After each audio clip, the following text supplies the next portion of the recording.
Pakistan's lesbian, gay, bisexual and transgender, LGBT, community has launched a website in a hostile cyberspace in which the government blocks thousands of sites for displaying objectionable and offensive material. Queer Pakistan, launched last month, aims to act as a virtual support group for an LGBT community on the fringes of mainstream society that has no other platform to interact with one another. The site already has an estimated 8,000 users. The website attempts to provide psychological support, counseling and networking while raising awareness about sexual health in a country where the topic is rarely discussed in schools or families. The LGBT community in Pakistan is a vulnerable group. They exist, but the mainstream society just looks the other way, explained Noman, who helped spearhead the initiative. This website is our way of breaking the silence and shame that surrounds us. In our society, there is not even basic sex education in schools.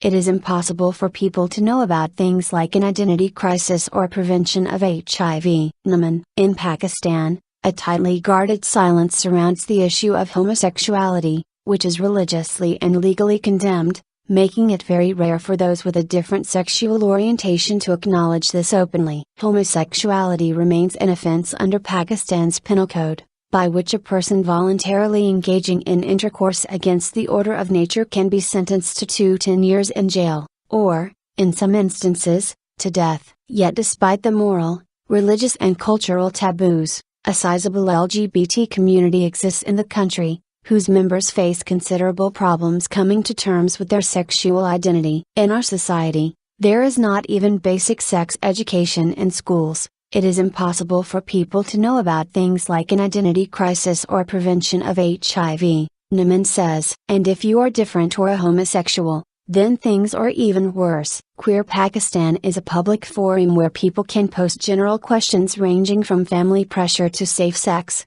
but also obtain private counseling from experts, features that set the website apart from earlier LGBT websites in the country. The initiative has 2 voluntary medical professionals on board, and hopes to get more. According to Parveen, a practicing doctor from Hyderabad and one of the counselors for the website, 90% of those who have approached her for help are women between the ages of 20-30. They come to me with all kinds of issues, from partners abandoning them due to family pressure to their own families pressuring them to get married. A lot of them just want to leave the country, she elaborated. Being able to discuss their problems openly, especially when they are distressed, makes them feel they are not alone. Similar sites launched in the past were soon banned, and the threat of being prescribed by the Pakistan Telecommunication Authority looms large, something Noman claims that they have made contingencies for. While several closed virtual groups for the LGBT community already exist on social media platforms like Facebook alongside dating websites, Noman claims that these reflect the concerns of a limited class of people. They discuss topics like marriage equality which are completely out of context in our reality, Noman said. People often brush away homosexuality as a product of elitism or globalization or westernization. And the saddest part is that there is no one from our community who can defend us. Providing a platform to share stories and witness others share theirs can be of vital importance to those who do not have such spaces. Sana Salim, Executive Director for Bolo Queer Pakistan has ignited equally strong reactions within supporters and critics alike. While some laud the initiative for providing much needed support to Pakistan's LGBT community, others claim it is a foreign-funded conspiracy. Noman insists that while overseas activists encouraged and supported him to launch the website in his country, there was no financial assistance. Experts like Sana Salim, Executive Director and spokesperson for Bolo,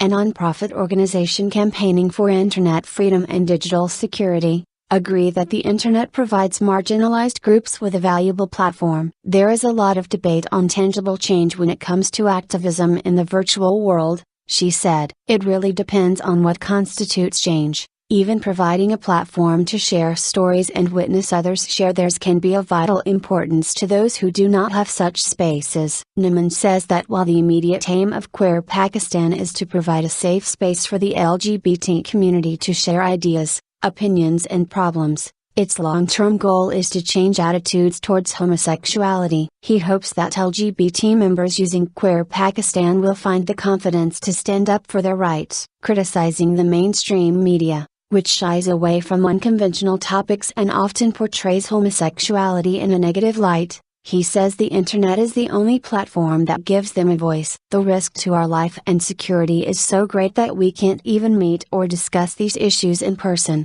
he explained. Helping each other virtually is our next best option.